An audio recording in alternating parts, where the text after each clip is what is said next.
Your room that you record your vocals in does not matter. Now, don't get me wrong. Your room is fighting against your vocals. It is one of the worst reflective listeners out there. It's going to bring back boxiness and harshness that goes into your vocal, no doubt. But I'm going to show you that you don't need to invest in room treatment to get professional sounding vocals that feel awesome from home. And I've done it all. I've worked in recording studios that had great sounding rooms. I've built my own sound panels using mineral fiber wool, you name it. And the performance I'm going to show you right now is recorded right here in this room, a very unoptimized space to show you that you do not need to waste your time or your money on room treatment. All right, so I have this raw vocal take right here, again, recorded right where I'm sitting right now. And we're gonna listen to the loudest parts and the quietest parts just to hear what the room is doing to the vocal. This garden's enclosed, but outside its gates I'll wait for your... Yeah, it's there. It's fighting back. It's splatty, it's gross, it's adding in resonances into the vocal that just don't sound very good. Let's go to the quiet part. I get to be your husband and you get to be my wife. Let's take out the guitar. I get to be your husband and you get to be my wife. Not really that bad on the quiet part. So let's focus on when I go loud, the room wants to get loud. And how are we going to address this naturally without killing the vibe of the performance? Because look, you know where this is all headed. We're talking about noise removal plugins, especially with AI these days. Everything's promising to be able to get really clean vocal performances and removing all the crazy street noises and everything. But these plugins and processes can really damage your vocals and make it feel not very good. And that's what we want to keep is the feel in our performances. So we're going to bring up trusty RX. This is not sponsored by iZotope. I am a licensed user of RX and have been using it for many years.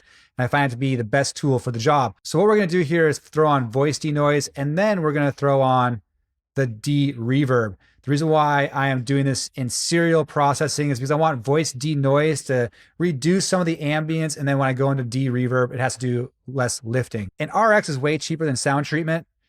And you don't need to have like a dedicated room for it. It's, you know, it's a good alternative. I'm going to show you why. So voice denoise, we're going to turn this on and see what it's doing to the performance itself. I love this garden's enclosed, but outside its gates I'll wait for your... I love this garden's enclosed, but outside its gates I'll wait. All right, so it's gently reducing the room. It's making it less splatty. The vocal is getting a little bit more round because of it. However, you want to be very careful with this processing because the more you do it, I love this garden's enclosed, but outside its gates I'll wait. it starts to push back on the vocal. The minute you start to feel like it's pushing back, just knock it down a few pegs. It's okay to underdo this seasoning. So after we get that feeling good, we're going to go over to De-Reverb. And now this is going to do a lot less lifting. Let's see how this sounds.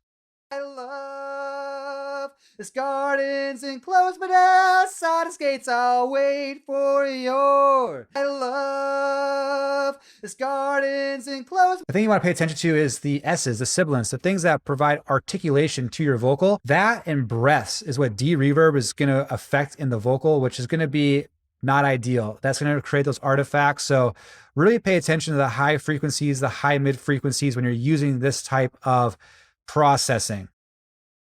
I love this garden's enclosed, but outside its gates I'll wait for your... I love this garden's enclosed, but outside its gates I'll wait for your... I love this garden's enclosed, but outside its gates I'll wait for your... I love...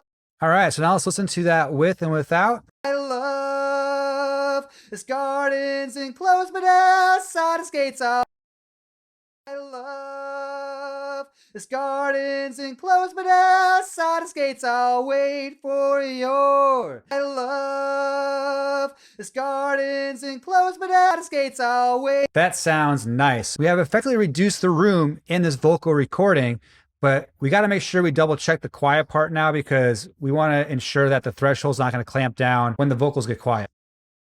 Where I get to be your husband and you get to be my wife. Perfect. All right, we're gonna take it one step further here. There's still some resonances and kind of pokiness in the vocal that happens when you sing in a boxed room. So I'm gonna use Soothe 2 here on factory default setting and remove some of those resonances and bring roundness and fullness back into the vocal and just a nice little sheen. Now check this out. Beautiful, my love. This garden's enclosed, but outside its gates I'll wait for your beauty, my love. For your beauty. Beautiful, my love. This garden's enclosed, but outside its gates I'll wait for your beauty.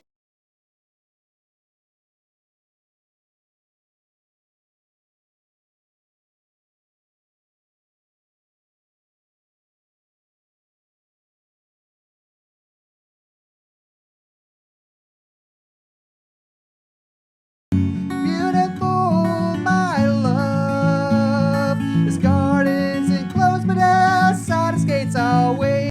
Now with. Beautiful, my love. This garden's enclosed, but outside its gates I'll wait for your. It's more focused. There's less bad air around it. And again, this is not mixing. This is just cleanup. This is trying to sweeten up the raw vocal to get it ready for mix.